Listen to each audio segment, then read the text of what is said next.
ಆಕಸ್ಮಿಕ ಬೆಂಕಿಯಿಂದ ಮನೆ ಸುಟ್ಟು ಹೋಗಿರುವ ಘಟನೆ ಗುಡಿಬಂಡೆ ತಾಲೂಕಿನ ಉಲ್ಲೊಂಡು ಗ್ರಾಮ ಪಂಚಾಯಿತಿ ವ್ಯಾಪ್ತಿಯ ಚಿನ್ನಹಳ್ಳಿ ಗ್ರಾಮದಲ್ಲಿ ನಡೆದಿದೆ. ಚಿನ್ನಹಳ್ಳಿ ಗ್ರಾಮದ ರೈತ ಕಿಟ್ಟಪ್ಪ ಎಂಬುವರಿಗೆ ಸೇರಿದ ಮನೆಯಾಗಿದ್ದು ಲಕ್ಷಾಂತರ ರೂಪಾಯಿ ನಷ್ಟವಾಗಿದೆ ಎಂದು ಅಂದಾಜಿಸಲಾಗಿದೆ. ಮನೆಯಲ್ಲಿ ಯಾರೂ ಇಲ್ಲದ ವೇಳೆಯಲ್ಲಿ ಮನೆಗೆ ಆಕಸ್ಮಿಕವಾಗಿ ಬೆಂಕಿ ಕಾಣಿಸಿಕೊಂಡಿದ್ದು ಅಗ್ನಿಶಾಮಕ ದಳದ ಸಿಬ್ಬಂದಿಗಳು ಸಮಯಕ್ಕೆ ಸರಿಯಾಗಿ ಆಗಮಿಸಿ ಬೆಂಕಿಯನ್ನು ನಂದಿಸುವ ಮೂಲಕ ಸುತ್ತಮುತ್ತಲಿನ ಪ್ರದೇಶಗಳಿಗೆ ಆಗಬಹುದಾಗಿದ್ದ ಭಾರೀ ಅನಾಹುತವನ್ನು ತಪ್ಪಿಸಿದ್ದಾರೆ. ಇನ್ನು ಸಂಬಂಧಪಟ್ಟ ಅಧಿಕಾರಿಗಳು ಸ್ಥಳಕ್ಕೆ ಭೇಟಿ ನೀಡಿ ಪರಿಶೀಲನೆ ನಡೆಸಿ ಸಂತ್ರಸ್ತರಿಗೆ ಸೂಕ್ತ ಪರಿಹಾರ ನೀಡಬೇಕೆಂದು ಗ್ರಾಮಸ್ಥರು ಒತ್ತಾಯಿಸಿದ್ದಾರೆ. ರೋಡಲ್ಲಿ ಹೋಗ್ತಾ ಇದ್ದಾಗ ಮನೆ ಎಲ್ಲ ಹೊಗೆ ಬರ್ತಾ ಇದ್ದಾಗ ನಾವು ಈ ಮನೆ ಯಜಮಾನ ಅವರ ತಮ್ಮ ಎಲ್ಲ ಬಂದು ಬೀಗ ಹೊಡೆದ್ಬಿಟ್ಟು ಓಪನ್ ಮಾಡಿ ನೋಡಿದಾಗ ಊರವರೆಲ್ಲ ಬಂದ್ಬಿಟ್ಟು ನಾವು ಯಾರ ಮೇಲೆ ಅಂದ್ರೂ ಅನುಮಾನ ಇದೆಯಾ? ಯಾರ ಮೇಲೆ ಅನುಮಾನ ಇಲ್ಲ ಸರ್, ಅನುಮಾನ ಏನಿಲ್ಲ.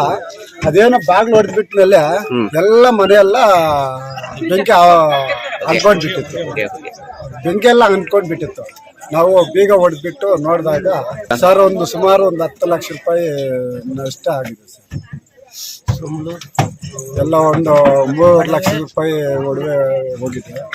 1 ಲಕ್ಷ ರೂಪಾಯಿ ಕ್ಯಾಶ್ ಏನೋ ಇತ್ತಂತ ಮೊದಲ ಮದುವೆಗೆ ಏನೋ ಇಟ್ಕೊಂಡಿದ್ರು, ಅದು ಹೋಗಿದೆ. ಮತ್ತು ಇದು ಮನೆ ಸಾಮಗ್ರಿಗಳು, ರಾಗಿ ದವಸ ಧಾನ್ಯಗಳೆಲ್ಲ ಅದೆಲ್ಲ ಸುಟ್ಟೋಗಿದೆ ಸರ್. ಕಂಪ್ಲೀಟ್ ಏನೂ ಇಲ್ಲ, ಎಲ್ಲ ಸುತ್ತೋಗಿ ಮನೆಯೆಲ್ಲ ಹಾಳಾಗೋದು, ಏನೂ ಇಲ್ಲ.